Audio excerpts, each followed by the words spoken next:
So think about your morning. You woke up and you probably grabbed your phone, right?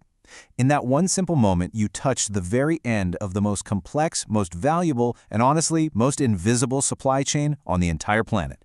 Today, we're going to pull back the curtain on the company that sits at the absolute center of it all.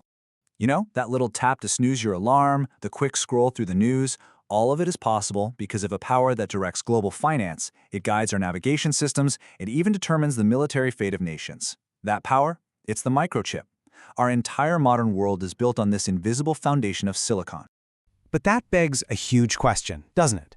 In an industry that is defined by just brutal, cutthroat competition, how on earth did one little-known company become the sole gatekeeper to the future of all technology?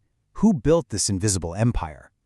Well, to get that answer, we have to travel to a quiet town in the Netherlands, which is, believe it or not, the unlikely epicenter of a global tech war. And we need to meet the one company that has absolutely zero competitors. Okay, so you know the big names, Apple, Samsung, Intel, NVIDIA. They're locked in this relentless, never-ending battle for dominance. But here's the secret.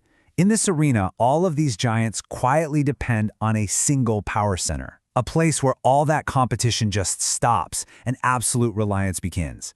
That place is ASML. So what in the world does ASML actually make? They build the most complex machines on Earth. They're called lithography machines. And their top-of-the-line model, the EUV, or Extreme Ultraviolet machine, you can think of it like a printer. But instead of ink, it uses the most precise form of light imaginable to etch patterns onto silicon wafers, patterns that are tens of thousands of times thinner than a human hair. It is the one and only key to creating the most powerful chips in existence, period. But here's the thing. This monopoly, it wasn't born in some gleaming, high-tech lab. Nope. Its origins are far, far more humble. So let's rewind the clock a bit.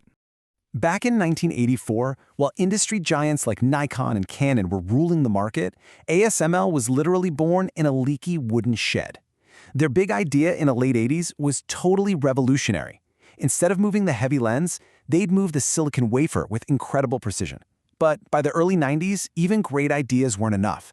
They were on the verge of going bankrupt. And then, a partnership in the mid-90s with a young, up-and-coming company from Taiwan, TSMC, changed absolutely everything. But what really turned ASML into an untouchable monopoly was a gamble. A massive, 20-year, multi-billion-dollar bet on a technology that pretty much everyone else believed was physically impossible. See, the whole industry knew that to print smaller transistors, they needed a shorter wavelength of light, EUV. But here's the problem.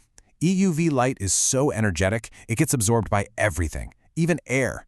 ASML's biggest rivals, Nikon and Canon, they looked at the insane technical challenges, the astronomical cost, and they basically called the project insanity. They walked away. ASML decided to go all in, completely alone. To make this thing work, they had to pull off 3 scientific miracles. First, they had to create the light. And get this, inside the machine, 50,000 tiny droplets of tin are zapped by a massive laser, twice every single second, creating a plasma flash of EUV light. Second, they had to guide it. Since lenses would just absorb the light, they needed the smoothest mirrors ever created by humans, bouncing the light through a perfect vacuum. And third, they had to print the pattern. The silicon wafer moves on a stage that levitates magnetically, accelerating faster than a fighter jet, but stopping with a precision smaller than a single strand of DNA. The result of all this genius? A machine the size of a city bus that costs over $200 million for one. This staggering complexity and cost isn't just a feature, it's a fortress. It's the technical moat that makes competition virtually impossible. And with this impossible machine, ASML didn't just build a product. No, they built a throne, and they could now decide who got to sit on it. For decades, Intel was the undisputed king of chips, but they hesitated on adopting EUV. TSMC, ASML's old partner, they went all in. In 2017, they got the first commercial EUV machine, allowing them to mass-produce smaller, way more powerful 7-nanometer chips. And this was a massive shift. For the first time ever, Intel fell behind, and TSMC, powered by ASML, became the world's leader. This created a new, simple rule that now governs the entire tech industry. You either have an ASML EUV machine or you're out of the game. It's that simple. Now that kind of immense power, it doesn't go unnoticed. And very quickly, the ripples of this tech dominance spread beyond boardrooms and into the halls of government, transforming a machine maker into a strategic weapon. The stakes became terrifyingly clear in 2019. An investigation revealed a complex industrial espionage ring. We're talking former employees stealing hundreds of millions of dollars worth of critical software secrets. And the trail led back to a company with direct financial ties to the Chinese state, whose entire goal was to jumpstart China's own lithography industry. The threat was no longer just theoretical, it was real. This is the new global chessboard. The US, trying to maintain its tech supremacy, realized that the future of AI, of 5G, of military hardware, it all depends on chips made with ASML machines.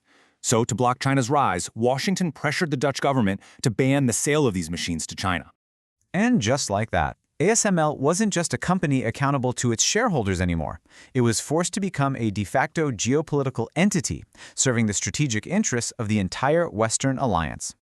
This triggered a huge wave of tech nationalism. The US and Europe are now pouring tens of billions of dollars into building their own domestic chip factories to cut their dependency on Asia. But here's the great irony. Every single one of those new state-of-the-art factories will have to get in line and place an order with ASML. There is still no alternative. So, what are the big takeaways from all this? First, true innovation requires incredible patience. ASML's 20-year bet on an impossible dream proves that long-term vision can create an unshakable monopoly. And second, our digital world is just incredibly fragile. Our entire global infrastructure depends on one company in one town.